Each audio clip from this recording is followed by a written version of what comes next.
방 안에서 사무실에서 차 안에서 얼마든지 떠나는 여행. 성경 속 은혜의 장소로 여러분을 안내하는 묵상의 시간. 사랑의 뜰한 바이블 투어.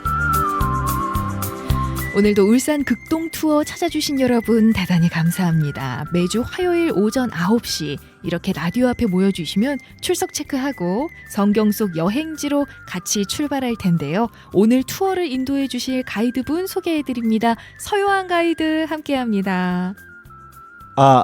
안녕하세요. 서요한 가이드입니다. 네, 마이크 테스트까지. 그렇죠. 네. 매주 화요일마다 성경 속 장소로 안내해 드리는데요.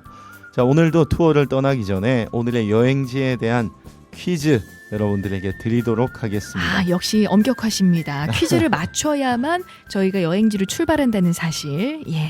예, 오늘 성경 속 장소 어디일까요? 여러분 잘 듣고 한번 맞춰보시기 바랍니다. 이곳은요, 예루살렘으로부터 북쪽으로 240km 정도 떨어진, 그러니까 이스라엘이 아니라 다른 나라 도시예요. 오래전부터 이스라엘과 관계를 맺어온 까닭에 신약시대 그곳에 많은 유대인들이 살고 있었다고 합니다. 목사님 벌써부터 어려워요. 전혀 감이 안 잡히시죠, 그죠? 네, 걱정 마십시오. 두 번째 힌트가 있는데, 구약시대에 이 아람 왕국의 수도였던 곳인데요. 우리가 아는 유명한 사람이 있습니다. 아람의 군대 장관 나아만 장군. 이분이 엘리사 선지자를 찾아와서 나병을 고쳤잖아요. 이 나아만 장군도 이 도시에서부터 엘리사를 찾아왔다고 알려져 있습니다. 네, 목사님 제가 나아만은 들어보긴 했는데 말이죠.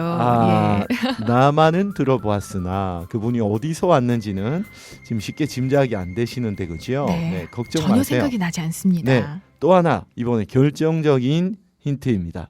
자, 사도 바울이 이곳으로 흩어진 그리스도인들을 잡아오기 위해서 가던 중에 바로 여기서 예수님을 만나 회심했던 곳이죠. 사도 바울이 회심했던 장소. 네, 땡땡땡 도상에서 예수님 만났다. 우리 그렇게 얘기를 하죠. 도상은 기억이 나는데 네. 그 앞에 땡땡땡이 뭘까요? 네, 지금은 시리아의 수도인데요.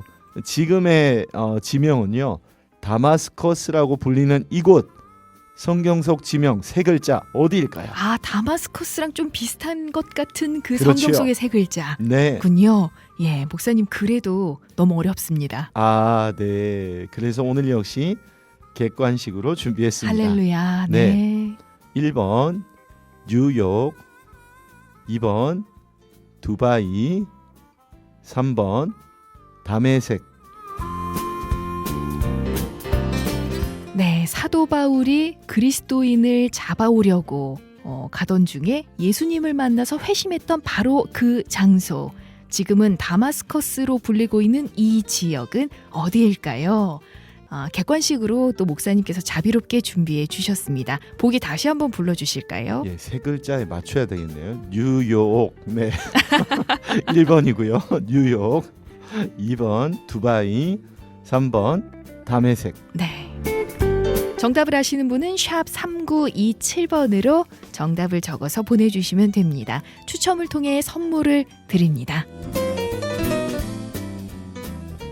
서요한 목사님과 함께하는 바이블 투어. 오늘 함께 또 묵상의 여행을 떠나볼 성경 속 지역 다메섹이었는데요. 이 지역 어떤 지역인가요? 네, 다메섹은 이 구약 시대 때 아람 왕국의 수도였던 곳인데, 성경에 여러 번 언급이 되거든요. 이제 대표적인 게 열왕기하 5장에 보면 그 아람의 군대 장관 나아만 장군이 엘리사 선지자를 찾아와서 이제 나병을 고쳤잖아요. 근데 처음에 엘리사가 이렇게 요단강물에 몸을 7번 씻으세요 하니까 이 나아만이 되게 열이 받았어요. 그래서 그런 얘기를 해요. 열왕기하 5장 12절에 보면 다메섹 강 아마나와 바르빌이 요단 강물보다 낫지 아니하냐. 그러니까 아마 다메섹에 있는 자기 동네 강이었던 것 같아요. 그 요단 강물보다 거의 훨씬 낫다. 그렇게 반박을 했었죠. 그러니까 이 다메섹은 고대 시대 때부터 아주 이 군사적으로 또 상업적으로 주요 도로들이 교차하고 있어서 언제나 상업과 종교의 중심지로 중요한 역할을 하는 곳이었대요.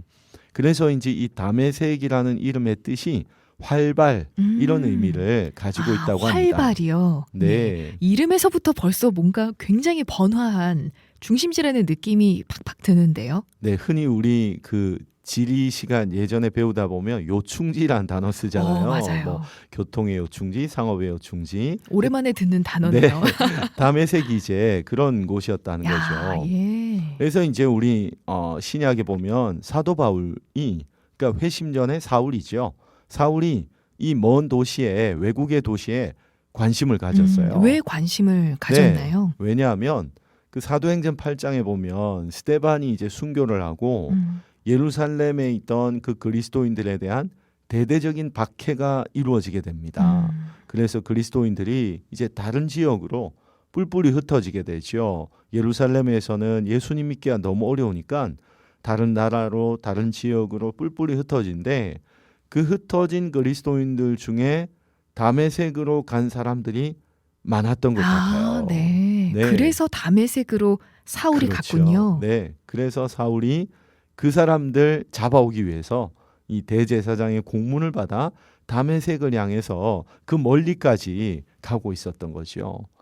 그러니까 예루살렘을 넘어서 그 뭐 200km가 넘는 그때는 뭐 차도 없잖아요. 그 외국의 도시까지 쫓아다니면서 그리스도인들을 핍박할 정도로 사울이 정말 이 유대교 신자로서 열심히 특심했다는 것을 우리가 알 수가 있죠.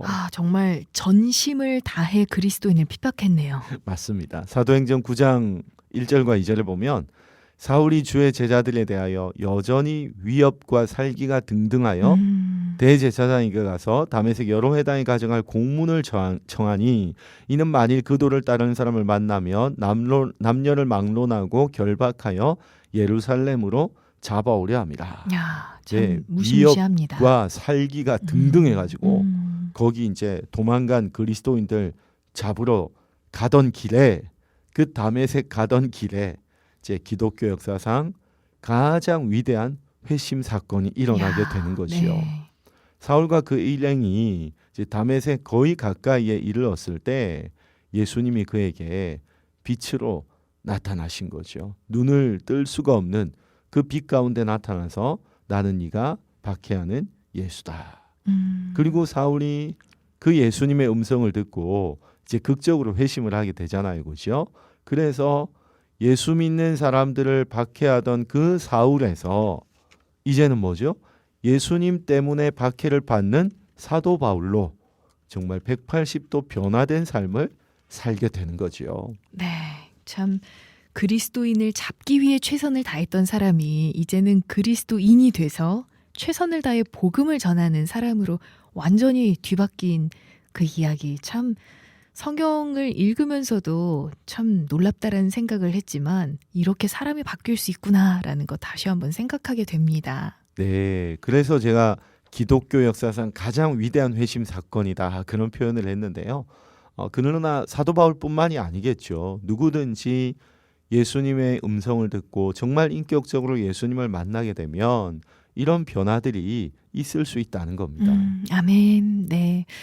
우리 모두에게도 참 소망이 되는 이야기예요. 그렇죠. 이런 사람도 정말 180도 달라지는데 왜 우리가 사람 절대 안 변한다 이런 말들 네. 종종 하는데 예수님을 만나면 회심하면 변화가 됩니다. 사랑의 뜰한 열린문교회 서요한 목사님과 함께 매주 화요일 성경 속 특정 지역으로 같이 여행을 떠나는 시간이죠. 바이블 투어 함께하고 있습니다. 오늘 알아볼 지역은 다메섹이에요. 그렇죠. 다메섹 도상에서 예수님을 만나 극적으로 변화된 사도 바울의 이야기 우리 나누고 있는데요. 그런데 한 가지 우리가 좀 묵상해 보았으면 하는 게요.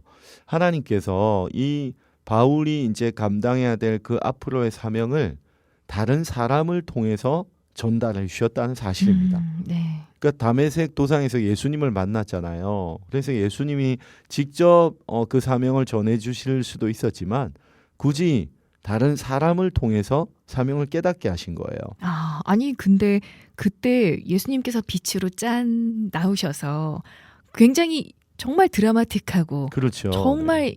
임팩트 있게 그렇게 등장하셨는데 그때 사명까지 다 얘기하시면 될 텐데 왜 그렇게 하셨을까요? 우리 생각에는 그렇잖아요. 네. 근데 이 바울의 회심 사건이 워낙에 극적인 사건이라서 후일에 이 바울이요 사도가 된 다음에도 그 사도권에 대한 공격을 많이 받았어요. 예전에 지은 죄가 있으니까. 네, 저 사람 그렇죠. 진짜인가 이렇게 음. 공격을 많이 받았는데 그때 이제 그 사람들 바울의 회심 과정에 또 사명을 받는 과정에 관여했던 그 사람들이 이제 증인으로서의 역할을 충분히 하게 되는 거죠. 하나님께서는 정말 몇 수 앞을 다 내다보시고 미리 준비를 그렇게 차근차근 해주신 거네요. 맞습니다. 굉장히 디테일에 강하시죠. 그렇죠. 섬세하신 우리 주님. 네, 그래서 바울이 받은 그 이방인 선교의 사명 그만큼 극적이고 이제 신비한 것인데 그런 만큼 정말 객관적으로 증언할 수 있는 그런 증인들을 하나님이 예비해 주신 것이죠.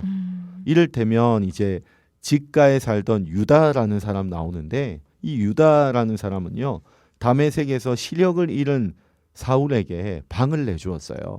그래서 사울이 이제 그곳에서 금식하며 기도하다가 아나니아를 만나게 됩니다. 또 아나니아는 또 어떤 역할을 하냐면 주님의 명령을 따라서 모두가 두려워하던 사울을 찾아가서 그에게 안수하고 그를 다메섹 지역에 있는 그리스도인들에게 소개를 해주게 되지요. 네. 참 역시 하나님께서는 뭔가를 하라고 또 인도하시고 또 사명을 주실 때 결국은 그걸 해낼 수 있도록 돕는 사람들, 뭐 재정, 온갖 필요를 다 준비를 해놓으시네요. 그렇죠. 또 우리가 바나바를 또 빼놓을 수가 없는데 이제 사울이 나중에 예루살렘 교회에 갔을 때 그때 역시 의심을 받았거든요. 근데 이 바나바가 사울을 위해서 그의 회심을 보증해주는 역할을 하죠. 이처럼 하나님께서는 한 사람을 변화시키고 성장하게 하기 위해서 주위의 다른 사람들을 사용하시고 사람을 통해서 다른 사람들을 통해 역사하시는 경우들을 우리가 많이 보게 됩니다. 네. 생각해 보면 오늘 우리도 역시 예수님을 믿고 이렇게 신앙생활을 하기까지 우리를 위해 기도해주고 또 복음을 전해주고 헌신해 주었던 아마 많은 분들이 있었을 텐데요. 이제 그분들을 사용하신 하나님께 감사함으로 이제 우리 또한 누군가를 변화시키는 그런 하나님의 도구로 쓰임받을 수 있었으면 좋겠습니다. 아멘. 목사님 말씀 들으면서 이렇게 생각해 봤는데요. 네. 그동안 우리가 그런 생각 많이 하잖아요. 믿음은 내가 스스로 믿게 된 것처럼 그렇게 생각할 때가 있죠. 네, 예. 네. 그런데 생각해 보면 결국 믿을 수 있도록 인도해 준 징검다리가 돼준 사람들이 다 있더라고요. 그렇죠. 예. 그게 우리 기독교 신앙의 신비 아닐까요? 내가 내 마음으로 결단하고 믿었는데 내가 내 발로 교회를 나왔는데 사실은 돌아보면 그것이 모든 것이 하나님의 은혜였다.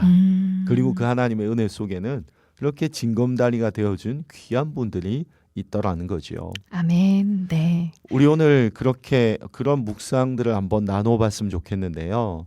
이 사도 바울의 회심이 있기까지 역할을 감당했던 그 귀한 분들 우리 같이 나누었던 것처럼 오늘 내가 예수님을 믿고 신앙생활을 하기까지 지금의 나를 위해 수고하고 헌신해 준 귀한 분들 어떤 분들이 있었는지 여러분 한번 생각하고 우리 그 은혜를 나누어 주시면 좋을 것 같습니다. 또 할 수만 있다면 그분들에게 여러분 오늘 하루는 좀 고마움을 이렇게 표현해보는 그런 시간도 가지시면 좋을 것 같습니다. 아멘. 그분들의 얼굴도 한번 떠올려 보시고 그때의 추억도 떠올려 보면 참 좋겠습니다. 네, 아마 여러분의 묵상 속에 떠오르는 분들 계실 텐데요. 이 시간 우리 잠깐 기도로 마무리하면 어떨까요? 네, 좋습니다. 하나님 감사합니다. 사도 바울의 극적인 회심까지는 아니다 하더라도 우리 또한 예수님을 믿고 주 안에서 새로운 삶을 새로운 생명을 얻게 하심을 감사합니다. 그 모든 것 돌아보면 하나님의 은혜였음을 고백하며 그 과정 속에 하나님이 사용해 주신 은혜의 징검다리 귀한 분들 한 분 한 분 늘 그분들의 헌신을 감사하게 생각하면서 우리 또한 누군가를 변화시키는 그런 하나님의 도구로 쓰임받게 하여 주옵소서. 아멘. 예수님 이름으로 기도합니다. 아멘.